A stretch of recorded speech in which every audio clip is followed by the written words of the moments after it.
For the first 6 years of my playing, I didn't use rim shots at all. I always hit the snare drum with the tip of the stick, exclusively with the tip of the stick, as close to the middle as I could.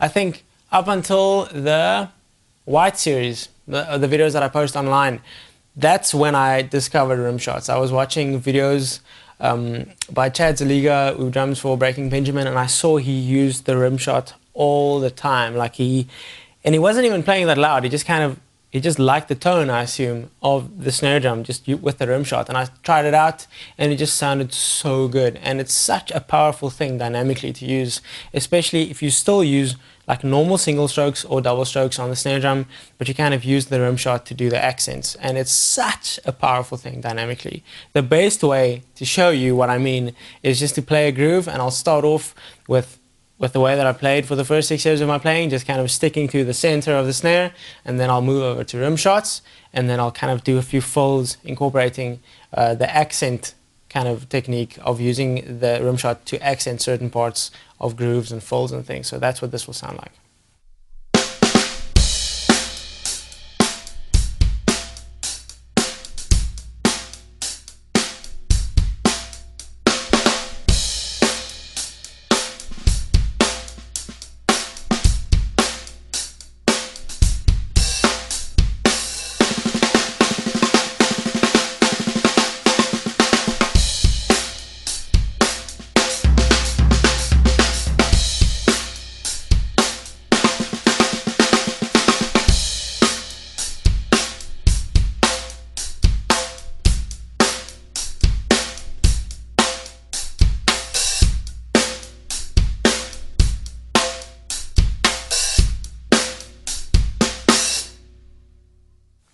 So just explaining the technique of the rim shot, instead of hitting the drum just with the tip of the stick, kind of using just the tip of the stick as the only contact point, when you play a rim shot, you hit the side of the drum, so the rim of the drum, you hit that with the stick as well as the tip of the drum. So it's like you try to connect them at the exact same time.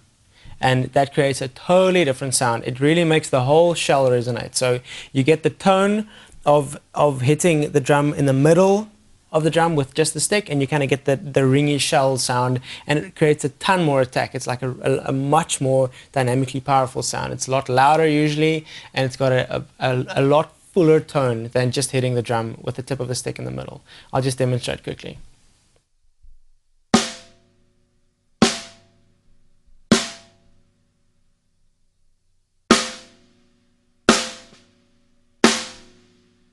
What you can also do is to move the rim shot around. You'll get a totally different sound if you move the stick further across the rim or like way back across it. You get a kind of a higher sound if you move it back.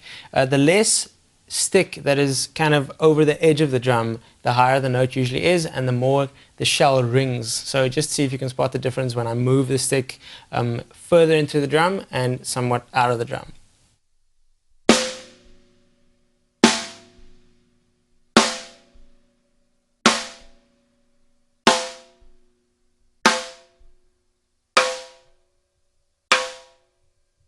So it's another way of using the same drum to create totally different sounds. I like being able to kind of make it sound like it's a smaller drum just by moving the stick back a little bit.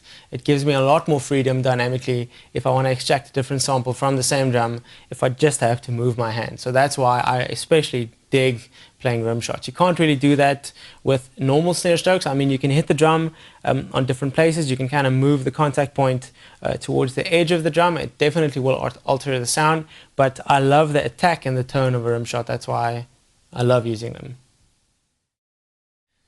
The next thing that I want to show you is what I call rim clicks, and it's really simple. It's just hitting the drum on the rim itself. So not letting the stick touch the skin, and also not playing a rim shot, so not playing a combination of the two, but in this case just letting the stick contact the rim of the drum. You can play this on every drum, well, on anything that has a rim pretty much, which in this case is the snare drum, small tom, floor tom, or the auxiliary snare. You can get many different sounds once again by moving the stick up or down on the hoop or on the rims. And I specifically like using these because, as I've said before, I like unique little sounds, things that kind of jump out at you and make you think, like, what is that? What is he hitting? What is he playing?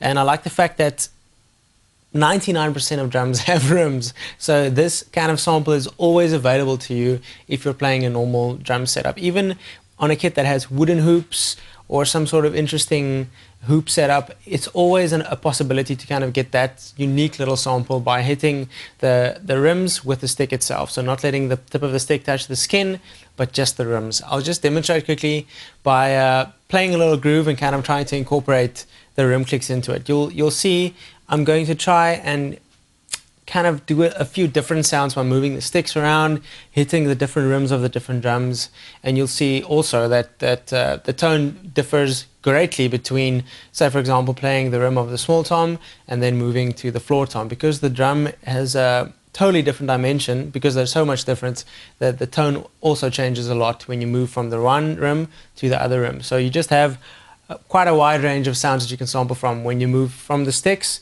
onto the rim. So this is what it'll sound like.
Since that's quite a unique sample and not something that you hear very often on recordings, I think it's really important to practice it in a musical context. So with the full kit setup, to hear where it sounds good, like where you can place it, where it kind of adds to the beats, and where it's a creative addition and not just a little gimmicky thing that looks and sounds cool. So a way of practicing this for me is to just play a normal beat and then to see where I can place these creatively to add to the beat, to give it a unique and a creative vibe. Like I said, I don't just want to be gimmicky and kind of play on the rims just for like entertainment value. I really try to get samples that sound creative and that add to the groove or add to the fills. So I will just play like a normal groove or a normal full based kind of vibe or pattern around the kit, and then I'll try to incorporate these little clicks in creative ways to see if I can't add to it, can't make it more creative. So an example of that kind of way to practice will sound like this.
So I think it's a good idea to just mess with them, kind of just play a groove that you feel comfortable with and just use strange accents and strange patterns, just things that you've never played before, and just place them around the kit in unique and new ways.